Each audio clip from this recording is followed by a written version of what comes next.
परमेश्वर के वचनों का हमने अभ्यास किया है, बहुत अच्छा, बहुत लंबा स्टडी किया है और परमेश्वर के वचन हमारे सोचों के अंदर आ चुके हैं। आमीन। अब वो सोच जो है हमको शरीर से अलग सोचने के लिए मजबूर कर देती है, ठीक है। और यही परमेश्वर चाहता है कि हम शरीर के माध्यम से ना सोचें, हम आत्मा के माध्यम से सोचें। ओके। और परमेश्वर ने जब उत्पत्ति का पहला अध्याय 26 वचन देखते हैं तो उसमें भी परमेश्वर ने क्या किया, सोचा कि हम मनुष्य को बनाएंगे और उसके लिए क्या क्या फंक्शंस देना है वो भी उसने वहीं पर बोल भी दिया था। बनाया था क्या? जी नहीं, उसने सोचा। ओके। तो परमेश्वर कहता है मेरी सोच और मनुष्य की सोच में ज़मीन और आसमान का फ़र्क है। क्यों ऐसा कहता है परमेश्वर? क्योंकि मनुष्य क्या है, शरीर के साथ है और परमेश्वर आत्मा के साथ है। आत्मा से वो सब कुछ करता है और मनुष्य शरीर को महत्व देता है। ओके। परमेश्वर ने अनंत काल का जीवन किसको दिया है? शरीर को? जी नहीं। शरीर मृत्यु में चला जाएगा, शरीर ख़त्म हो जाएगा, डिस्ट्रक्शन में जाएगा। शरीर एक सिर्फ मिट्टी का पुतला है। ओके। वो एक बर्तन है, वो एक सिर्फ मशीन है। ओके। उस मशीन को परमेश्वर ने मेल और फीमेल ऐसे सेपरेशन के लिए बनाया है। हवा को बनाया फीमेल वुमेन के रूप में, फीमेल नहीं वुमेन के रूप में, और आदम को बनाया मैन के रूप में। और ये दो मशीन परमेश्वर ने बनाई जो मेल और फीमेल का सेपरेशन करने वाली मशीन यहाँ पर हो जाती है। ओके। इसके लिए मनुष्य का सोच हमेशा उस दिशा में रहता है जो मैन और वुमेन का डेवलपमेंट में होता है। ओके। मैन और वुमेन को रिस्पॉन्सिबिलिटीज़ उठाना होता है। मैन एंड वुमेन को फैमिली लाइफ की तरफ अपनी उन्नति करनी होती है। ओके। मैन एंड वुमेन का पृथ्वी के ऊपर आना फैमिली एस्टैब्लिश करने का उसका मकसद से वो आता है। ओके। क्योंकि परमेश्वर ने क्या दिया वचन में, 28 वचन में, उत्पत्ति के 1 अध्याय के 28 वचन में, फलो फूलो और बहुगुणित हो जाओ और पृथ्वी को भर दो, है ना। तो इसके लिए परमेश्वर इसके अगेंस्ट में नहीं है, ठीक है। तो मैन एंड वुमेन का शरीर जो है वो एक मोटर है, एक मैकेनिज़्म है, लेकिन उस शरीर का देखभाल करना पड़ता है, उस शरीर का हलचल में डेवलप होना पड़ता है, उस शरीर के सारे मार्ग को समझना पड़ता है, सीखना पड़ता है और वो मार्ग से परमेश्वर हमको जाने देता है। इसके लिए मनुष्य हमेशा चिंतित रहता है शरीर के विषय में। कल क्या होगा, आज क्या रहेगा, परसों क्या होगा, फ्यूचर में क्या होगा, पास्ट में क्या हुआ था, आज क्या होने वाला था, सब चिंताओं में रहता है क्योंकि उसके शरीर को उतनी कुव्वत नहीं दिया है परमेश्वर ने कि वो सब कुछ कर सके। लेकिन यीशु मसीह का वचन क्या कहता है? मसीह के अंदर मैं सब कुछ कर सकता हूँ। ओके। यीशु मसीह के द्वारा मैं सब कुछ कर सकता हूँ। इसके लिए हमारे अंदर का कुव्वत जो है, वो कुव्वत, वो एबिलिटी अगर हम फाइंड आउट करेंगे, वो कुव्वत आत्मा है। इसके लिए परमेश्वर क्या बोलता है? ना बल से ना ताकत से, पर परमेश्वर के आत्मा ही के द्वारा ये पहाड़ टल जाएगा। ओके। तो यहाँ पे हम लोगों को ध्यान में आना चाहिए कि हमारा शरीर जो है ना वो एक प्रकार से सिर्फ अब काम कर रहा है, फंक्शन में है, लेकिन वो इनकेपेबल है। उसके आधार से हम कभी फैसला नहीं करना है, उसके आधार से हमने कभी किसी भी डिसीशन में स्टेप इन नहीं करना है। ओके। कोई भी शरीर का आधार लेकर, शरीर बहुत प्रॉब्लम में है इसके लिए ये स्टेप उठाना पड़ेगा, शरीर बहुत ऐसा है इसके लिए वो स्टेप उठाना पड़ेगा, शरीर बहुत वैसा है इसके लिए, यानी कि हम फैमिली को देखकर, हमारे परिवार की अवस्था को देखकर, हमारे खुद की अवस्था को देखकर हम फैसला उठा लेते हैं। मैंने भी उठाया था, ओके, मैंने उठाया था फैसला और मैंने मैरिज कर लिया था, है ना। लेकिन शरीर का अवस्था एक टेम्पररी रहता है, ओके। शरीर डे बाय डे चेंज होता रहता है, उसका समय चेंज होता रहता है। जो बीत गया है वो रिटर्न नहीं आता है, ओके। जो आप कर चुके हैं उसको आप रिपेयर करने के लिए नहीं जा सकते हैं, लेकिन अगली बार के लिए आप संभाल सकते हैं कि अगली बार ये गलती आपसे ना हो या ये बातें आपसे ना हो। तो शरीर अगर मर जाता है तो उसके लिए सेकेंड चांस नहीं है, ओके, कि वो दोबारा से अपने आप को बोलेगा अच्छा अच्छा ठीक है मैं अब दोबारा आ जाता हूँ और ठीक से काम करता हूँ। नहीं, शरीर एक बार है और हमेशा के लिए वो ख़त्म हो जाएगा, ओके। उसके लिए कोई अगला फ्यूचर नहीं है।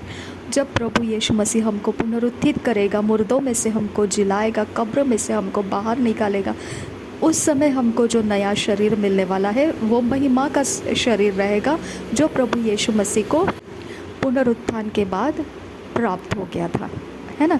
जिसके लिए कोई लिमिट नहीं था, यानी कि वो जीवित था जब वो पुनरुत्थित नहीं हुआ था। वो पृथ्वी के ऊपर जन्म लेकर वो अपनी मिनिस्ट्री को शुरू किया था, तब भी वो पानी के ऊपर चल रहा था, आंधी तूफानों को रोक रहा था, मुर्दों को जिला रहा था, ओके।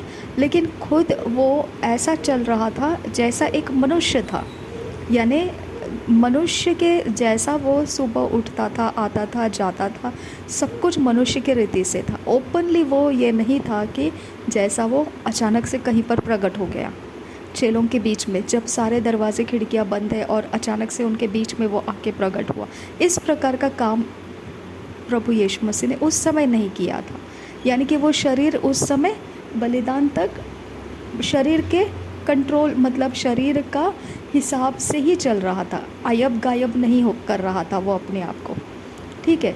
तो आपको यहाँ तक समझ में आता है कि शरीर का इम्पोर्टेंस सिर्फ हमारे पृथ्वी के ऊपर मेल और फीमेल को लाने के लिए ही इस्तेमाल किया जाता है।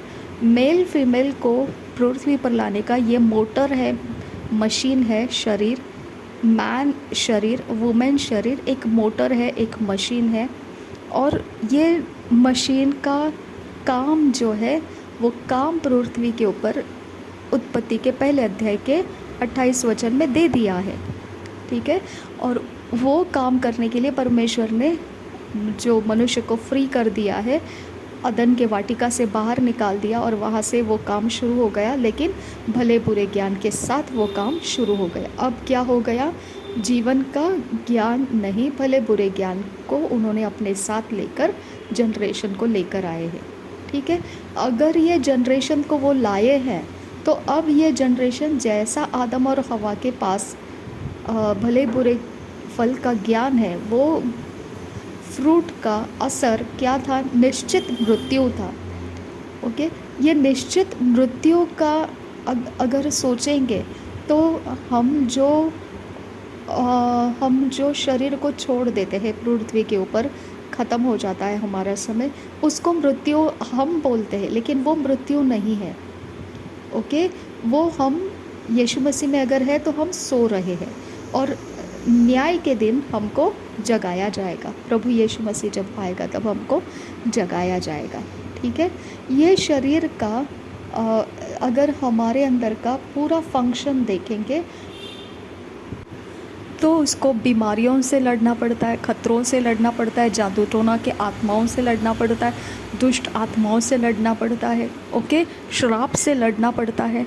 यानी ये शरीर को कुचलने के लिए बहुत सारे हथियार हैं और हम वो वचन को यूज़ करते हैं कि जितने हथियार तेरे हानि के लिए बनाए जाएंगे उनमें से कोई सफल नहीं होगा। जो लोग मुद्दई होकर तुझ पर नालिशें करेंगे उन सबों से तू जीत जाएगा। परमेश्वर के यहोवा के दासों का यही भाग है ना। चाहे पहाड़ हट जाए, पहाड़ियाँ टल जाए, तो भी मेरी करुणा तुझ पर से कभी ना टलेगी, मेरी शांतिदायक वाचा तुझ पर से कभी ना हटेगी। और ये परमेश्वर का, जो तुझ पर दया करता है, उस परमेश्वर का, उस यहोवा का ये वचन है, ठीक है। तो इस तरह से हम अपने लिए हमारे शरीर को सुरक्षित रखने के लिए वचनों का इस्तेमाल करते हैं, ठीक है। और हमेशा ये बात को हम ध्यान देते हैं हमेशा कि हमारा शरीर कहीं प्रॉब्लम में ना आ जाए, हमारा शरीर कहीं दुर्बल ना पड़ जाए, हमारा शरीर कोई विपत्ति में ना पड़ जाए, हमारा शरीर सुरक्षित रहे। हमारे शरीर को हम सुबह उठने से लेकर रात तक हम अपने शरीर को लेकर घूमते रहते हैं, काम करते रहते हैं, और एक आध दिन कुछ ऐसी घटना होती है जिसके बारे में हमने कभी सोचा नहीं रहता है।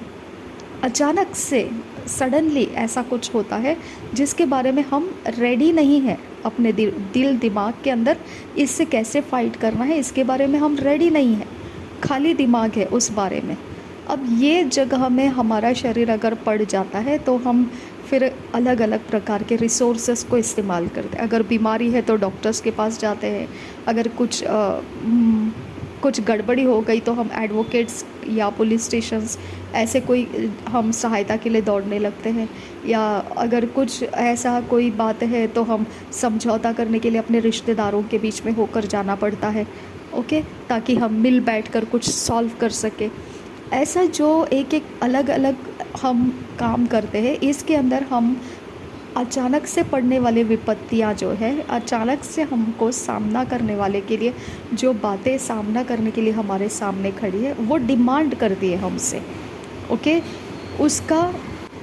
उसका डिमांड जो है वो भले बुरे ज्ञान के आधार से आता है, परमेश्वर की ओर से नहीं आता है, क्योंकि उसका हर एक लाइफ सिचुएशंस जो डिमांड करता है मनुष्य से, वो उसके शरीर के अंदर पड़ा हुआ भला बुरा ज्ञान उसको डिमांड करता है, ओके।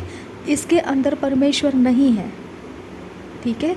हम इस एरिया ऑफ लाइफ को समझना है। अभी तक दुनिया में जितना भी देखते हैं हम, वो सब कुछ भले बुरे ज्ञान को लेकर एक शरीर का इंतज़ाम ही है दुनिया के अंदर, ओके। हम हमेशा शॉप में जाते हैं, कुछ ख़रीद के लाते हैं, वो कहाँ से आया? कहीं तो उसकी ज़रूरत पड़ी थी शरीर को, किसी को तो पता चला था इसकी ज़रूरत है, और उसने वो मटेरियल्स को बनाया, फिनिश प्रोडक्ट बनाया और उसको रेडी करके हमारे हाथ तक पहुंचा दिया। और अब वो शॉप में हम क्या करते, सिर्फ पैसे देते हैं और उसको लेकर आ जाते हैं। लेकिन आपने पीछे देखा है, बैक ऑफ द सीन क्या है? वो प्रोडक्ट की ज़रूरत थी कहीं ना कहीं मनुष्य को, और किसी ने तो उस ज़रूरत को एस्टैब्लिश किया, फाइनल प्रोडक्ट में लाया, रेडी करके लाया, और उसको हम सिर्फ अभी पैसे देते हैं शॉप में और जाकर लेकर आते हैं। कितना आसान लगता है। इसके लिए हमको पैसे पूरे नहीं पड़ते हैं, क्योंकि हमको जो शरीर को ज़रूरत है हम खुद नहीं तैयार कर रहे। अभी अगर आप किसी को बोलेंगे शरीर के द्वारा कि चलो ये चीज़ें आप खुद बना लो, क्यों जाना है मार्केट में जाके लेना, ये हम खुद भी बना सकते हैं। उसके रॉ मटेरियल्स जो है वो भी तो बाहर से ही लाना पड़ता है, वो बनाने वाली कंपनी से हमको ख़रीदना पड़ता है। यानी हमारे हाथ से सब कुछ छुड़वा लिया गया है, ओके। हमारे पास रॉ मटेरियल लेने के लिए भी शॉप में ही जाना पड़ेगा, ओके। हमको हर चीज़ फाइनल प्रोडक्ट में लाकर रखा गया है, तो हमारा लाइफ अभी फाइनल प्रोडक्ट के ऊपर खर्च करने में लग चुका है। फाइनल प्रोडक्ट के बिना हमारे पैसे कहीं नहीं जाते हैं। हमारे पैसे को सिर्फ फाइनल प्रोडक्ट जो है, चाहे रॉ मटेरियल ख़रीदने में जाता होगा या फिर कोई फाइनल प्रोडक्ट तैयार चीज़ को ख़रीदने जाना पड़ता है, लेकिन हमारे पैसे सिर्फ वहीं पर जाते हैं जहाँ पर हमको हमारे शरीर के ज़रूरतों को पूरा करने के लिए कुछ चीज़ें लेकर आना पड़ता है, और हमारे पैसे कहीं नहीं जाते हैं। समझ में आ गया? तो हम जो भी करते हैं वो शरीर के हिसाब से, उसके ज़रूरत के हिसाब से ही पृथ्वी के ऊपर कर रहे हैं। हम परमेश्वर को याद करके कुछ नहीं कर रहे हैं, ओके। हम शरीर बताता है लेफ़्ट तो हम लेफ़्ट मुड़ते हैं, शरीर बताता है राइट तो हम राइट मुड़ते हैं, शरीर बताता है रुक जाओ तो हम रुक जाते हैं, शरीर बताता है चलो तो हम चलते हैं। शरीर अपना डिमांड पूरा कर रहा है, क्योंकि उसको इस पृथ्वी के ऊपर सरवाइव करना है, ओके। और ये सरवाइव करते वक्त उसको इतना लेज़ी बना दिया है आज के वर्ल्ड के अंदर, इतना उसको फाइनल प्रोडक्ट दिलाकर इतना उसके अंदर का जो खुद एस्टैब्लिश करने का कुव्वत जो रहता है वो इतना घटा दिया है कि अब इंसान को फाइनल प्रोडक्ट, रेडी प्रोडक्ट इतना ज़्यादा आसान लगता है कि वो बाकी समय पैसे कमाने में लगा सकता है। ओके, वो घर में खाना नहीं बनाएगा, बाहर से खाना मंगवाता रहेगा और घर में खाना बनाने के लिए उसको टाइम देना नहीं पड़ेगा, और होम जो वर्क फ्रॉम होम है या फिर ऐसा कुछ जॉब है, वो सारा चीज़ वो करना शुरू करेगा, क्योंकि उसमें से उसका इनकम बढ़ जाता है। अगर इनकम बढ़ गया या फिर बिज़नेस में है, कोई जगह में है, तो घर में जाके खाना नहीं खाएगा, वहीं पे बैठे बैठे कोई नाश्ता कर लेगा, ताकि वहाँ से घर जाने का खर्च बच जाएगा और यहाँ पे उसका बिज़नेस कंटिन्यू रहेगा, लोगों के बीच में उसका लेन देन चलता रहेगा। तो अपने सेहत का, अपने सोच का वो इतना ज़्यादा ईज़ी कर दिया है कि रेडीमेड फूड मिलता है बाहर। ओके, रेडीमेड कपड़े मिल जाते हैं बाहर, रेडीमेड जूते मिल जाते हैं, ओके, रेडीमेड घर मिल जाता है, रेडीमेड सब कुछ मिल जाता है। वो रेडीमेड के पीछे उसके लिए पैसे कमाने के लिए उसका सारा जोर ये रहता है कि जो अवेलेबल है उसका इस्तेमाल करो, बाकी समय पैसे कमाने में लगा दो। ठीक है, यहाँ पे मनुष्य के अंदर का एक एबिलिटी था क्रिएट करने का, वो अब ख़त्म हो गया। वो क्रिएट नहीं करता है, वो यहाँ से लेता है, वहाँ से कुछ करता है, वहाँ से लेता है, यहाँ कुछ करता है, वो सिर्फ झोल करते रहता है यहाँ से वहाँ से। वो सीधा सच्चाई, खराई, सीधाई का कुछ नहीं कर रहा होता है। किसी का तो लेता है और कुछ बना देता है, किसी का कुछ बनाया हुआ कहीं बेच के आ जाता है, किसी का बेचा हुआ वो ख़रीद के लेकर आ जाता है। बस यही सब इस दुनिया के अंदर एक दूसरे को सेटिस्फाई करने में लग चुका है। इसके लिए हमारे अंदर ये एक समय आ चुका है कि हम इकोनॉमिकली डाउन जाने से परेशान हो जाते हैं। ओके, पैसे ना रहने से परेशान हो जाते हैं, और कोई भी चीज़ हमको कहीं पर भी शरीर को अनकंफर्टेबल हो जाता है, हम पूरे टेंशन में आ जाते हैं, पूरे स्ट्रेस के नीचे निकल जाते हैं, क्योंकि हमारा शरीर उस तरफ से है जो शरीर को सही रखने में लगा रहता है। ओके, हर चीज़ में शरीर का इम्पोर्टेंस इस पृथ्वी के ऊपर है, आत्मा का कोई वैल्यू नहीं है। ओके, आत्मा के लिए कोई इंसान जीता नहीं है। ओके, जो भी जीता है वो शरीर को खुशहाल रहना चाहिए, कोई प्रॉब्लम नहीं आना चाहिए, शरीर का हर चीज़ में एवरीथिंग नाइस और बेटर और बेस्ट रहना चाहिए। ओके, इससे बाहर नहीं निकलना है, वो कंफर्ट लेवल में से बाहर नहीं निकलना है।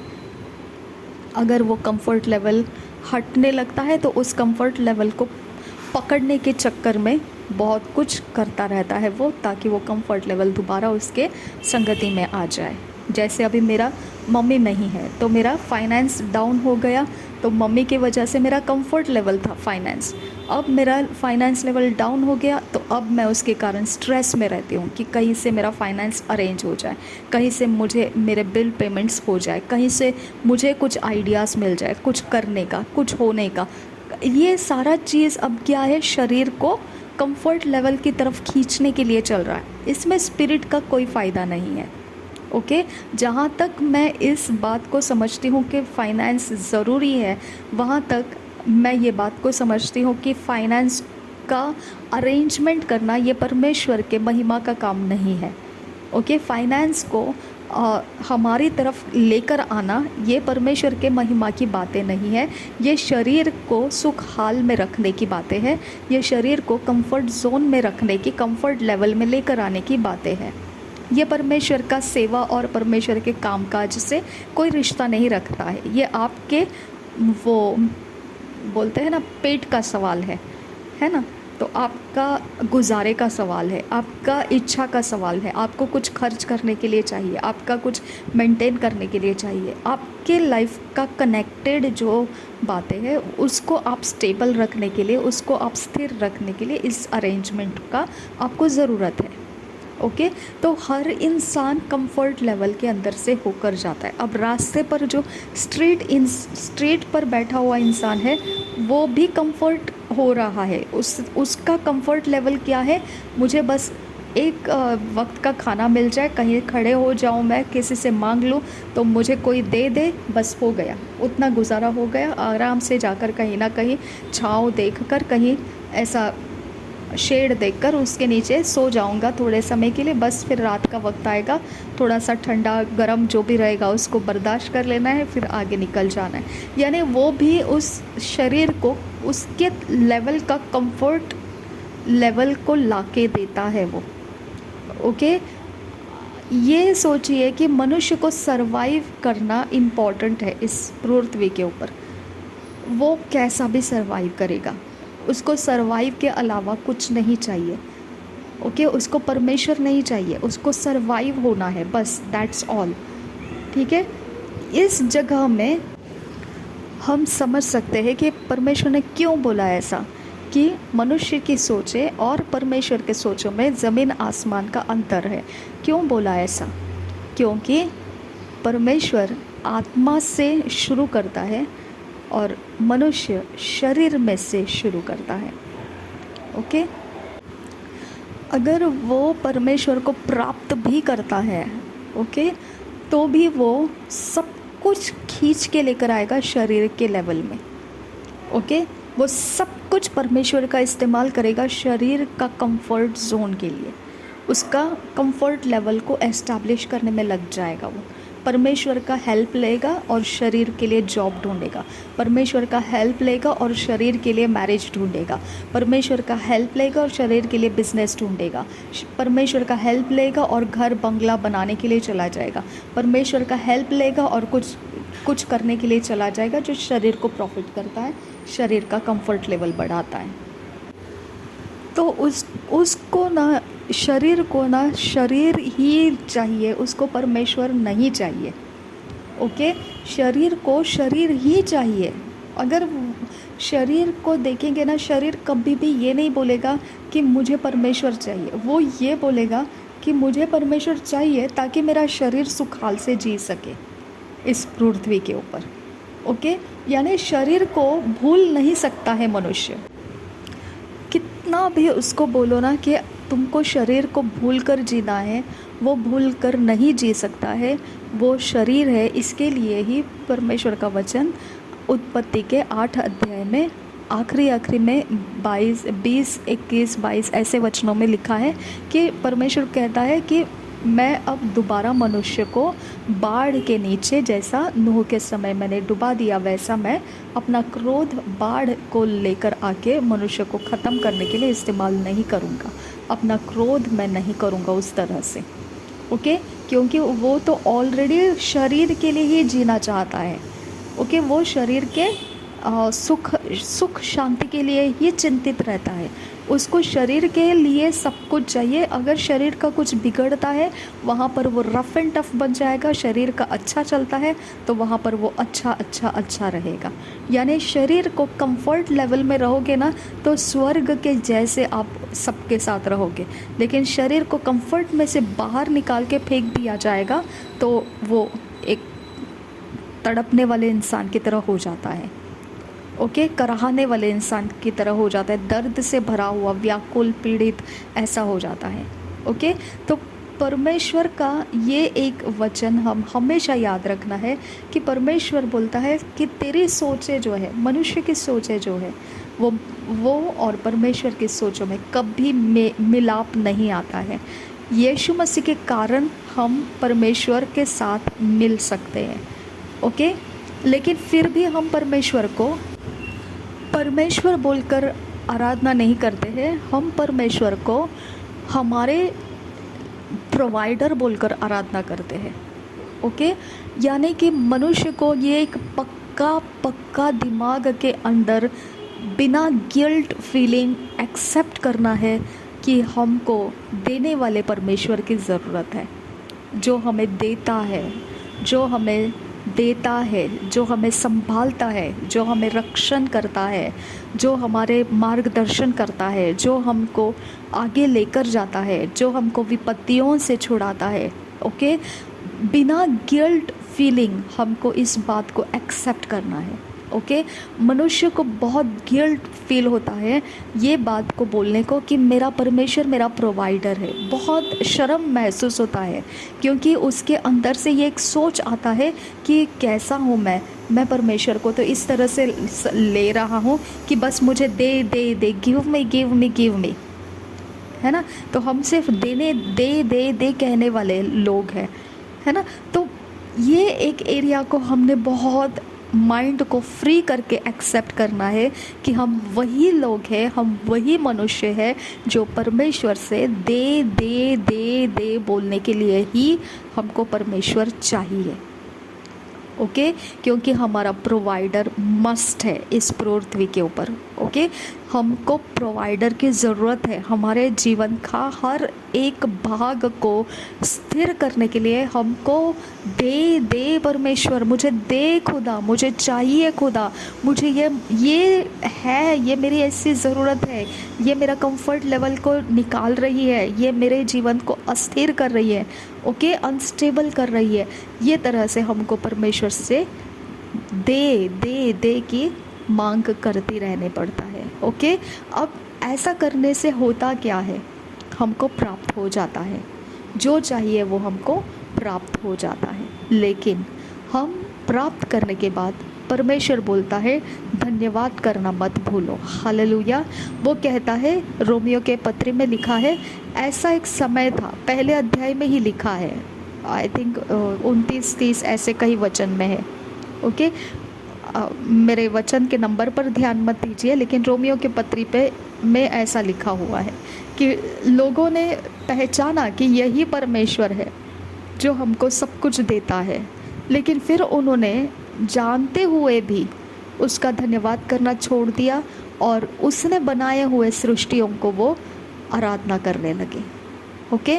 तो इसके लिए परमेश्वर बोलता है कि उनका मन कठोर हो गया और मैं उनको भुला दूंगा, मुझे वो लोग नहीं चाहिए, ओके, मैं उनकी चिंता नहीं करूँगा। लेकिन परमेश्वर का वचन ये भी बोलता है कि धर्मियों के ऊपर मेह बरसाता है, अधर्मियों के लिए भी वही मेह बरसाता है। वो धर्मी और अधर्मी को डिफ्रेंशिएट नहीं करता है, वो एक समान सूरज की रोशनी पृथ्वी के ऊपर भेजता है, एक समान बारिश भेजता है, एक समान सारे मौसम को देता है।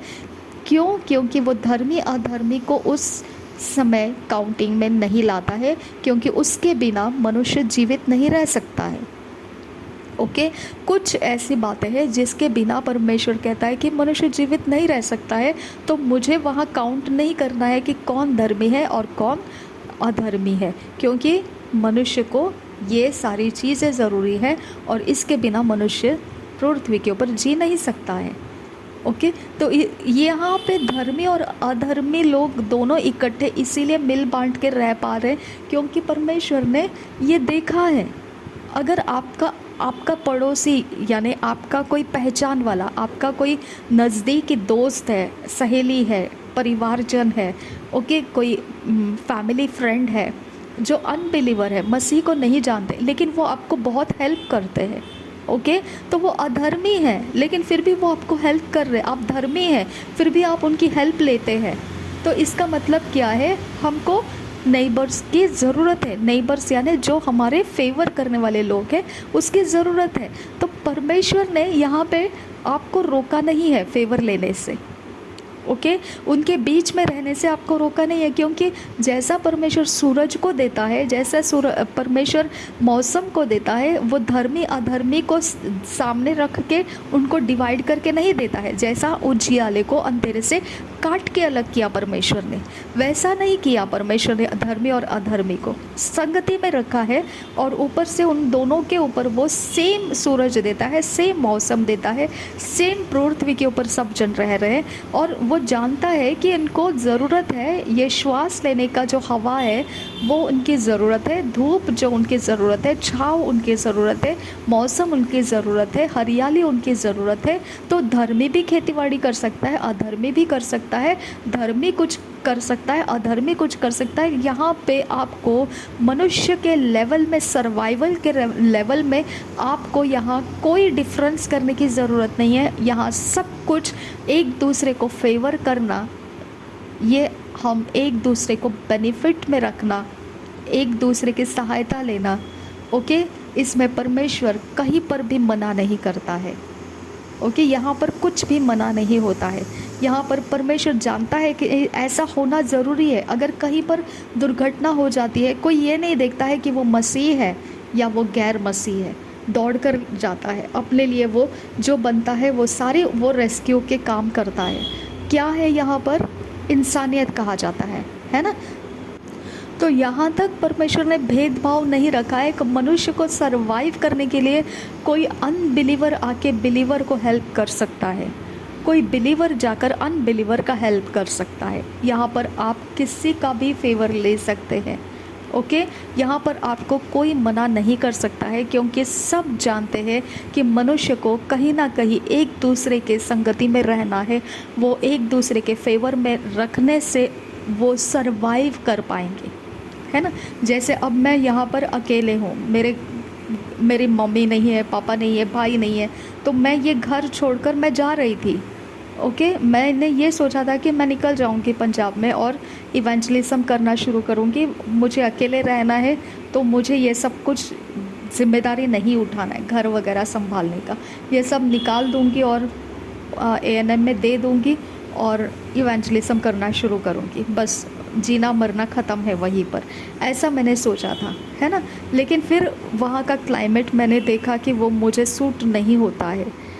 फिर मेरे घर के इर्द गिर्द के लोगों ने भी यही बोला मुझे, जो मेरे फेवर करने वाले लोग हैं, उन्होंने बोला घर एक बार बनता है, आप ये ऐसा फ़ैसला लेने से आपने क्या देखा है कि कल के दिन में आपका फ्यूचर का समय में क्या है क्या नहीं है। आपने ये सारी चीज़ों को नहीं ऐसा करना है। आप यहाँ सारे लोगों के बीच का फेवर आपको मिलता है, सारे लोग आपको पहचानते हैं, आपके ट्रायल्स टेम्पटेशंस में से आपको संभाल लेते हैं। तो इस जगह को छोड़कर जाने में कोई मतलब नहीं है। आप चाहिए तो इवेंजलिज्म के लिए पंजाब जाओ और यहाँ पर आके रहा करो। फिर आप नहीं रहेंगे, तब आप नहीं रहने वाले अवस्था के समय इस घर को आप जिसको देना है, ANM मिनिस्ट्री में देना है, आप वो सारे कागजात बनाकर उनको हैंड ओवर कर दो। लेकिन ये टाइमिंग ऐसा करने का नहीं है, क्योंकि यहाँ के लोग आपके फेवर में आपकी सहायता के लिए है। तो यहाँ देखिए, ये अनबिलीवर्स लोग हैं जो मुझे इस तरह के सलाह दी है। सलाह मैंने नहीं लिया, लेकिन एक इंसान के बीच में, ओके, हम जो भी करते हैं वो सर्वाइवल को इम्पोर्टेंस देकर करते हैं कि आप मुसीबत में ना पड़ जाओ, ओके। मेरे आत्मिक बेटी ने भी मुझे यही डर दिखाया था कि दीदी आप जा तो रहे हैं दूसरे जगह में, लेकिन मैं नहीं समझ पा रही हूँ आप वहाँ सेफ़ रहोगे कि नहीं। उनके तो बहुत बड़ी चिंता थी ये कि दीदी कैसा फ़ैसला उठा रहे, ओके। मेरे दोनों जन वहाँ ऐसे ही सोच रहे थे। अब मैं उनको आत्मिक बेटी नहीं बोलती हूँ, क्योंकि उन्होंने मुझे मना किया है, ओके, हमारे बारे में आप किसी को कुछ मत बताया करो, ऐसे मना कर दिया है।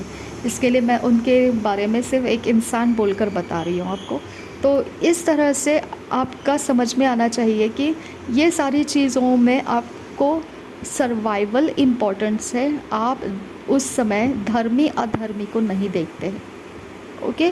तो ये शरीर का लेवल है, शरीर के लेवल में हम सर्वाइव करते हैं, ओके। सर्वाइव करते समय हमको प्रोवाइडर की ज़रूरत है, हमको सफलता लाने के लिए हमारी सहायता करने वाले लोगों की ज़रूरत है, हमें फेवर करने वाले लोगों की ज़रूरत है, हमारे डॉक्यूमेंट्स को, हमारे ऑफिशियल वर्क्स को पूरा करने के लिए हमको टैलेंटेड लोगों की ज़रूरत है, हमको स्किल्ड लोगों की ज़रूरत है, हमारे कामकाजों को पूरा करने वाले बुद्धिमान लोगों की ज़रूरत है, ओके।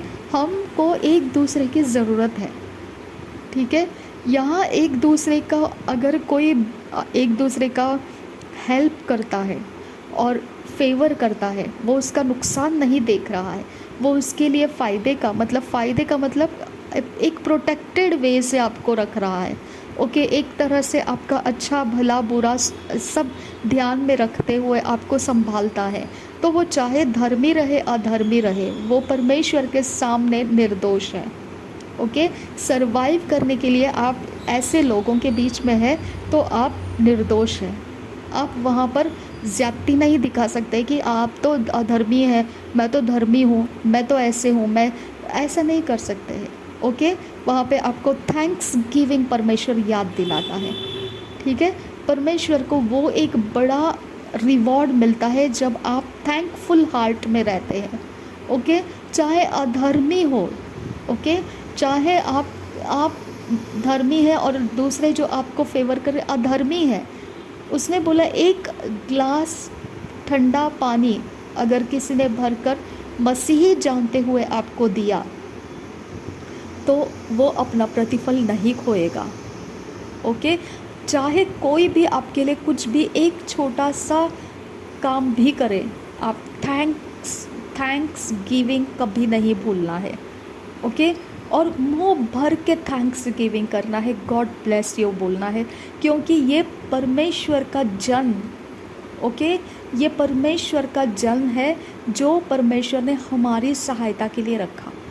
आप उसको थैंक्स बोलना और उसको गॉड ब्लेस यू बोलना आपका ड्यूटी समझिए, आपको करना ही करना है वो, क्योंकि परमेश्वर का वो जन है, वो दिखने में अधर्मी है लेकिन उसके कामों के द्वारा उसने धार्मिकता को बता दिया।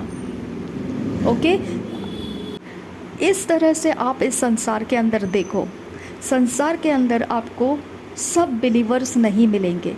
जहाँ आप काम कर रहे हो, जहाँ आप बिजनेस कर रहे हो, जहाँ आप परिवार के लोगों के बीच में हो, सब जगह आपको धर्मी नहीं मिलेंगे। लेकिन भलाई करते हुए अगर आप एक दूसरे को फेवर करके संभाल रहे हो, वो धार्मिकता में गिनती हो जाता है, क्योंकि आप मसीह हो और कोई आपको फेवर कर रहा है, आपको अच्छा देख रहा है, आपको अच्छाई करके दे रहा है, तो डेफिनेटली वो उसका रिवॉर्ड पाएगा, परमेश्वर की ओर से वो रिवॉर्ड पाएगा। कुरनेलियुस जो था, कुरनेलियुस ने क्या किया? वो यहूदियों के बीच में था, वो यहूदी नहीं था, लेकिन यहूदियों के परमेश्वर को जैसा यहूदी करते थे वैसा ही वो भी करता था, और उसके दान धर्म करने के बारे में उसकी बहुत ज़्यादा चर्चा थी वहाँ पर। और वहाँ पे परमेश्वर ने उसको याद रखा, पतरस को स्वर्गदूत भेजकर और कुरनेलियुस को स्वर्गदूत भेजकर मुलाकात करवाया और वहाँ उसके पूरे परिवार का उद्धार कराया। तो परमेश्वर ने ये योजना कुरनेलियुस को नहीं बोला था कि मैं तेरा उद्धार करने वाला हूँ। जब लोग आपको फेवर करते हैं तो सबसे पहला स्टेप ये है कि परमेश्वर लोगों को ब्लेस करेगा। हालेलुया, जो तुझे ब्लेस करेगा वो उसको परमेश्वर ब्लेस करेगा। जो अब्राहम के संतान है, आप अब्राहम के वंश है, आप अगर आपको कोई ब्लेस करता है तो डेफिनेटली कि परमेश्वर उनको ब्लेस करेगा, उनको आशीषित करेगा। ब्लेस का मतलब ब्लेस BLESS ब्लेस वो नहीं, ब्लेस का मतलब है परमेश्वर की ओर का रिवॉर्ड उनको मिलेगा। ओके, वो रिवॉर्ड जो परमेश्वर ने उनको बोला नहीं है, वो रिवॉर्ड जो उनके दिमाग को छुएगा भी नहीं, वो रिवॉर्ड जिसके बारे में उन्होंने सोचा भी नहीं था, लेकिन जब वो प्राप्त करेंगे तो 10 बार बढ़ चढ़ कर वो परमेश्वर को और आपको धन्यवाद करेंगे। ओके, तो लोगों के बीच में रहना, आप इस बात को आसान ले लीजिए कि परमेश्वर के संगति का लाभ परमेश्वर हमको देता है। ओके, ये एक सर्वाइवल की नीड होती है और मनुष्य की नीड है, ये सर्वाइव करने की नीड है। लेकिन देखिए, ये भी बात है कि आप हर एक जन आपके फेवर का नहीं है ना। तो कोई आपके साथ इसीलिए रहना चाहता होगा कि वो आपके सारे गुप्त बातों का भेद जो है, भेद की बातें जो है, जो सीक्रेट है, आप जो प्राइवेसी में रहते हैं, आप जो किसी को बोलते नहीं हैं, ओके, आपके शरीर के साथ कैसा क्या कहाँ कौन सी बातें हो रही है, आप बोलना नहीं चाहते हैं, है ना। तो वो गुप्त बातें, सीक्रेट सेंसिटिव बातें, इन्फॉर्मेशंस लीक करना है, तोड़ कर निकालना है आपसे, तो आपसे दोस्ती बनानी पड़ेगी, है ना। तो ऐसे कुछ लोग होते हैं जो दोस्ती इसीलिए बनाते हैं कि वो आपके भेद, आपके रहस्य, आपके सीक्रेट को फोड़ कर बाहर ला सके, कि आपको उनके ऊपर विश्वास हो जाए और आप उनको बोल सके, और वहाँ से फिर वो सारे सीक्रेट को लेकर जाके उसका गलत इस्तेमाल करेंगे। या तो आपको बदनाम करने के लिए इस्तेमाल करेंगे, या आपको कमज़ोर कर देंगे, आपका लोगों के बीच में आपको उपद्रव कर देंगे, ऐसा भी कुछ भी काम हो सकता है, या फिर जादू टोना करके आपको कोई परेशानी में डाला जाएगा। ओके, तो ये भी लोग होते हैं। जब आप लोगों के बीच में हैं तो इन लोगों के बारे में भी आपको सावधानी बरतनी पड़ती है।